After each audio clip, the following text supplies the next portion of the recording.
It's incredible how Rowling starts this book. I mean, you've got Harry, right, stuck with the Dursleys. He's practically drowning in boredom, just yearning for that magical world. Like she's tapping into that feeling we all get sometimes, you know? Like we're stuck and we just want something more, something extraordinary. Exactly. And the Dursleys, they're like the embodiment of fear of anything different, anything unknown, locking up Harry's school stuff. It's like they're trying to lock away magic itself, literally and, maybe metaphorically too. Then, bam, Dobby shows up. This house elf who's like, nope, Harry's not going back to Hogwarts. He's gonna save Harry, even if it means breaking all the rules. Or, well, bending them at least. Oh, Dobby, he's a fascinating character. He's got these strict magical rules he has to follow, but he's also fiercely loyal to Harry, loves him. And that clash, that's where the humor comes in, right? Like when he tries to stop those Hogwarts letters. But it also makes you think about free will. Like how far can you go to protect someone, even if it means interfering? Dobby's a walking, talking magical mess. But speaking of messes, the Weasleys. They show up in a flying car to rescue Harry. I mean, talk about breaking ministry rules. It really shows their priorities, doesn't it? Family over rules any day. They're a stark contrast to the Dursleys. With all their order and, well, let's be honest, their lack of love and the flying, it's not just about breaking rules, it's about freedom, escape, like a big screw you to convention. And the Burrow, their house, it's bursting with magic, life, warmth. It's the opposite of Privet Drive. Oh, completely. The Burrow, it's where magic is just part of everyday life. Yeah, maybe a little messy. But it's full of life, laughter. It's a place where Harry feels like he belongs, something he doesn't get at the Dursleys. Rowling doesn't keep things light for long, though. She throws in a curveball. Harry accidentally stumbles into Nocturne Alley. It's like the dark side of the magical world, not so shiny and bright anymore. Nocturne Alley, it reminds us that even in a world of magic, darkness exists. And it's where we meet the Malfoys. And they're a whole other kind of threat. More dangerous than any magical creature, I'd say. Pure blood mania. It's scary, Oh. They look down on anyone who's not like them. Muggles, mudbloods. It's like prejudice from our world, but with magic. That scene in Flourish and Blots, the Malfoys and the Weasleys, it's not just a family feud, it's two different ways of thinking clashing. A glimpse into how divided the wizarding world really is, deep down. Yeah, you're right. And then Hogwarts. It's not safe anymore either. The writing on the wall, Mrs. Norris, petrified. It's like a shadow falling over the whole castle. Everyone's whispering about the Chamber of Secrets, the air of Slytherin. Fear takes over, and suspicion. You can almost feel it spreading, like a disease. And Harry. He can speak Parseltongue. He can talk to snakes. It's cool, but also creepy. It sets him apart, but it also makes him a target. Like a double-edged sword. This ancient magic connects him to powerful wizards from the past, but it also makes people afraid of him. It makes you wonder, how do we react to things we don't understand? People who are different. That's a big question, right? Yeah. Not just in the book, but in our world, too. And then there's Gilderoy Lockhart. Ah, yes. The new defense against the dark arts teacher.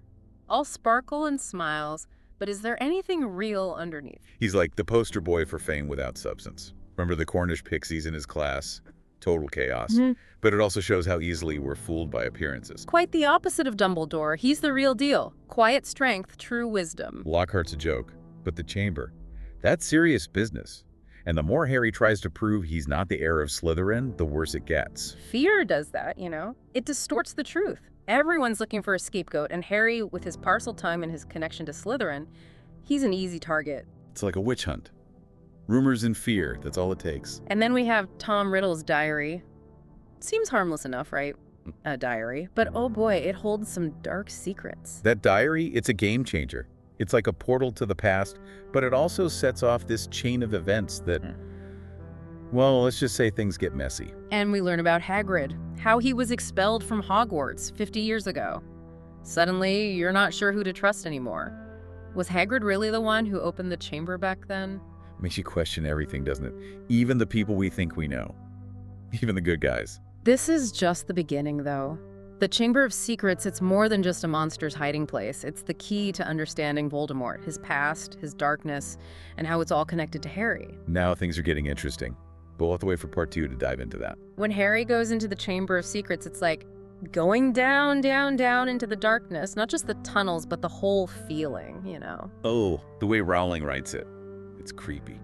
Those damp walls, everything dripping, all quiet except for maybe drips and echoes. Makes you shiver just thinking about it. And that snake skin. Oof.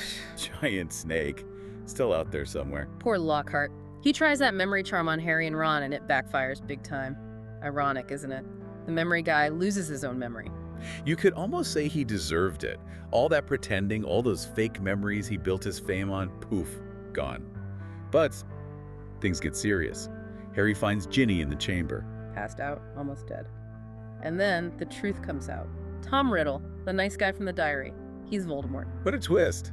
Suddenly the whole story changes. You see everything in a new light. Like the diary was a clue all along, but who would guess? Rowling's clever like that, and now you see how evil Voldemort really is, right from the start. Riddle shows us where it all began. The hate, the obsession with power. He doesn't care about anyone else. Jenny, it's so sad. He tricked her, used her.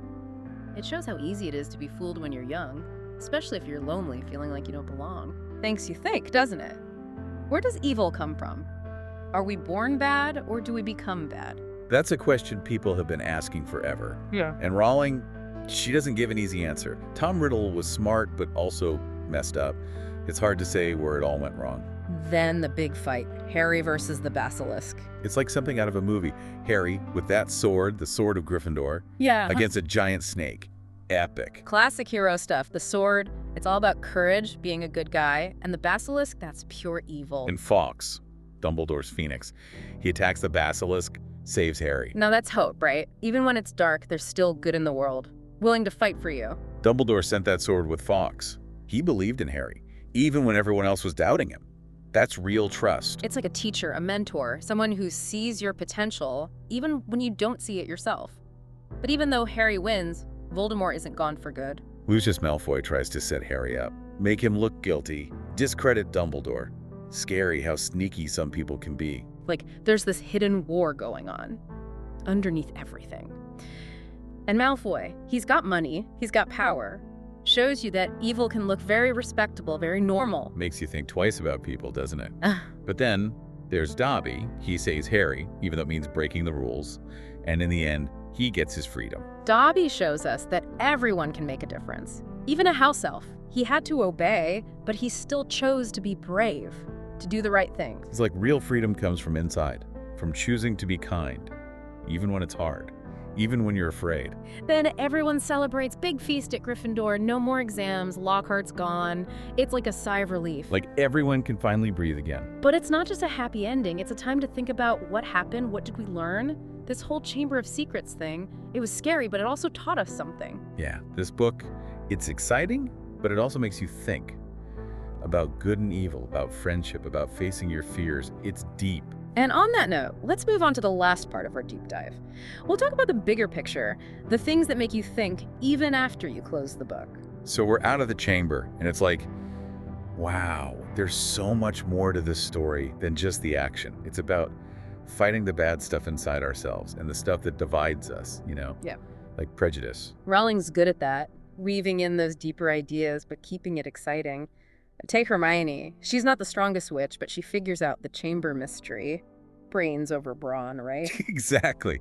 It's like she's saying, you don't always need to be the toughest. Sometimes using your head, being curious, that's what gets you through. Her research, how she puts the clues together, it's like she's a detective, but with magic.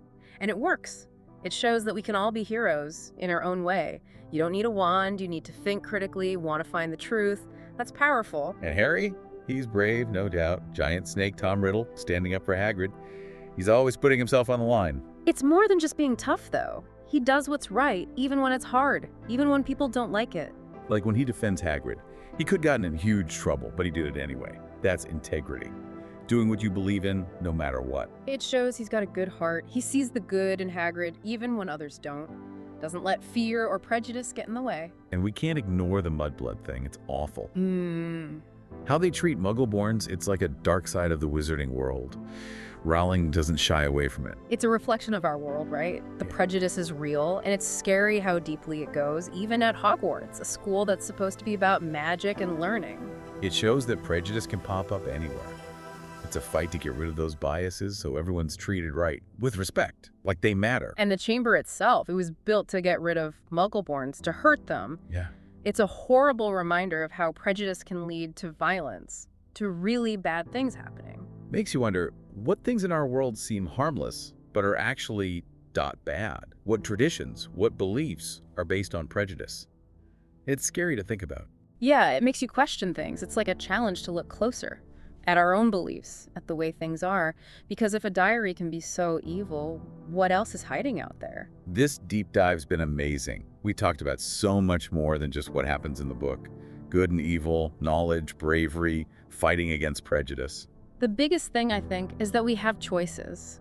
Even in a world with magic, it's our choices that matter. Do we stand up for what's right? Do we try to understand? Do we treat each other with kindness?